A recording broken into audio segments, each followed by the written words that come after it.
হাই friends, কি খবৰ? মই আয়ুষ ৰং চেনেলত সম্প্ৰচাৰিত হৈ থকা প্ৰতিতৰা ধাৰাবাহিকখনৰ আজিৰ খণ্ডটো চাবলৈ বহুত বেছি ভাল লাগিব, কিয়নো যোৱাটো খণ্ডত প্ৰজ্ঞাই মাকৰ আগত দেউতা যে সঁচাকৈ জীয়াই আছে সেই কথাটো তুমি জানিছিলা নে বুলি মাকক সুধিছিল।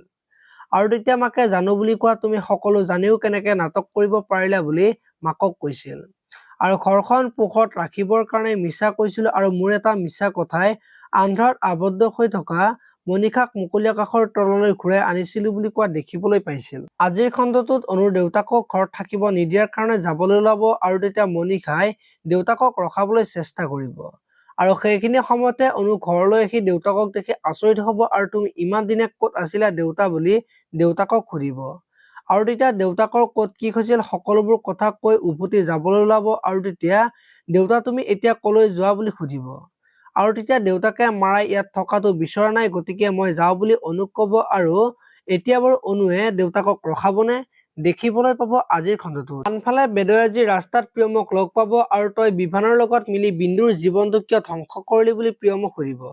আৰু তেতিয়া প্ৰিয়মে মই কোনো বিভানক চিনি নাপাওঁ বুলি ক'ব আৰু তেতিয়া বেদই মিছা নেমাতিবি মই সকলো জানো বুলি প্ৰিয়মক ক'ব।